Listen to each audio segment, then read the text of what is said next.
थका हुआ special forces soldier Jason कुछ अनजान लोगों की साजिश का शिकार बन गया और उसे जेल भेज दिया गया। उसे जानबूझकर डेथ रो मृत्युदंड कैदी वाले सेल में रखा गया। यहाँ तक कि कुछ खतरनाक कैदियों को भी उसके स्वागत के लिए भेजा गया था, एक स्पेशल मसाज देने के लिए। लेकिन सबके हैरान रह जाने वाली बात ये थी कि जेसन ने उल्टा उन्हें ही मसाज दे डाली। जब गार्ड वहाँ पहुंचा और जेसन को देखा तो वो चौंक गया। डर की वजह जेसन की ताकत नहीं थी, बल्कि ये था कि एक मामूली संदिग्ध को इतनी हाई सिक्योरिटी ब्लॉक में कैसे रखा गया। गार्ड ने तुरंत ही जेसन और एक अन्य कैदी को सही सेल में ट्रांसफर करवाया। जेसन ने भले ही स्थिति को संभाल लिया था, लेकिन अब उसे एहसास होने लगा था कि इस शहर में कुछ तो गड़बड़ है। उसने तय कर लिया कि जैसे ही उसे रिहाई मिलेगी वो ये शहर छोड़ देगा। आखिर वह तो बस एक टूरिस्ट था जो रास्ते में इस शहर में रुका था और किसी अजीब मामले में गिरफ्तार कर लिया गया। 3 दिन बाद पुलिस ने उसे रिहा करने के लिए किसी को भेजा। सीसीटीवी फुटेज से पता चला कि जेसन के पास ठोस अलिबी था। जेसन तुरंत शहर छोड़ने ही वाला था, लेकिन उससे पहले एक महिला पुलिस अफसर ने उससे कुछ कहने की कोशिश की।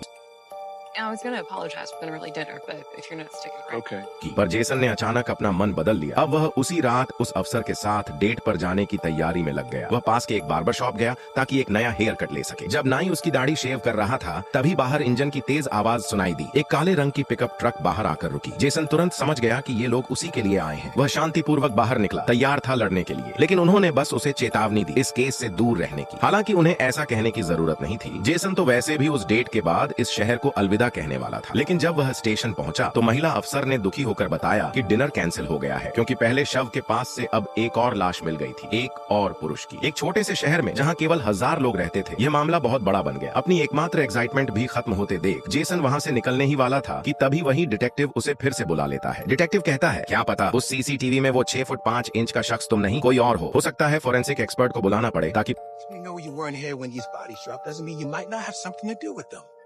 So I'm wondering if maybe it was some other 6'5" gorilla on that grainy gray out tape.